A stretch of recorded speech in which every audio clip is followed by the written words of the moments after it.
Si Remedios Papadancel na mas kilala bilang Belia Flores ay isang Pilipinang aktres na naging tanyag sa kanyang mahusay na pagganap bilang kontrabida sa mahigit na 6 na dekada sa industriya ng pelikulang Pilipino.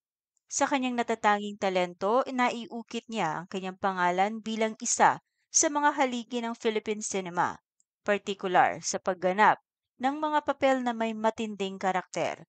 Ang kanyang buhay at karera ay isang patunay ng dedikasyon, husay at pagmamahal sa sining ng pag-arte.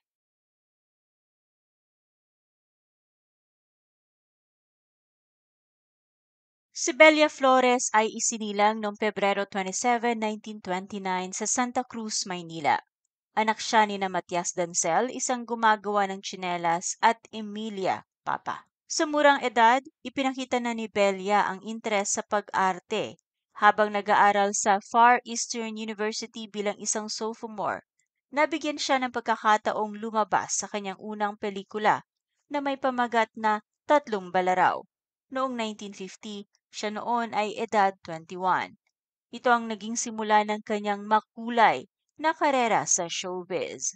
Matapos ang kanyang debut, napansin si Belia ng Sampaguita Pictures, isa sa pinakamalaking film studio noong panahong iyon. Sa pelikulang Roberta noong taong 1951, ginampanan niya ang papel ng malupit na madrasta ng batang karakter na si Roberta, na ginampanan naman ni Tessie Agana. Sa kabila ng kanyang batang edad na 22, epektibo niyang naipakita ang pagiging kontrabida na naging dahilan upang siya ay makilala sa ganitong uri ng papel. Ang tagumpay ng Roberta ay nagbigay daan sa mas marami pang proyekto para kay Belia. At dito nagsimula ang kanyang pagiging isa sa mga pangunahing kontrabida sa pelikulang Pilipino. Sa loob ng kanyang mahaba at matagumpay na karera, lumabas si Belia Flores sa mahigit 100 pelikula. Ilan sa kanyang mga natatanging pelikula ay Ang Kaibigan Kong Santo Niño na ipinalabas noong 1967, kung saan nanalo siya ng FAMAS Best Supporting Actress. Bukod dito, 7 beses siyang nominado para sa parehong parangal, patunay ng kanyang husay sa pagganap. Noon namang 1989, pinarangalan siya ng Lifetime Achievement Award ng Film Academy of the Philippines bilang pagkilala sa kanyang kontribusyon sa industriya. Sa likod ng kanyang matapang na imahe sa pelikula, si Belia ay isang mapagmahal na ina at asawa. Ikinasal siya kay Nestor Reyes, isang pulis, at nagkaroon sila ng isang anak na babae na nagngangalang Ruby Rose Arcilla. Sa kabila ng kanyang abalang karera, sinigurado ni Belia na nabibigyan niya ng sapat na oras at atensyon ang kanyang pamilya. Ang kanyang dedikasyon bilang ina at asawa ay nagsilbing inspirasyon sa marami.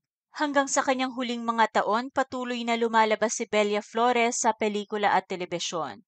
Pinapakita ang kanyang walang kupas na talento sa pag-arte. Noong May 19, 2013, sa edad na 84, sumakabilang buhay siya sa Quezon City General Hospital dahil sa komplikasyon mula sa isang operasyon sa balakang.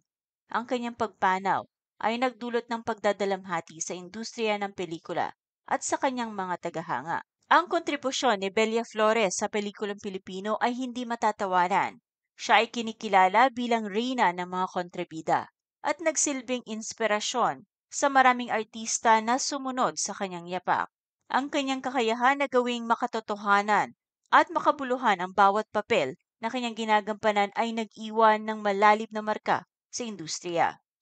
Hanggang ngayon, ang kanyang mga pelikula ay patuloy na pinapanood at pinapahalagahan ng mga Pilipino.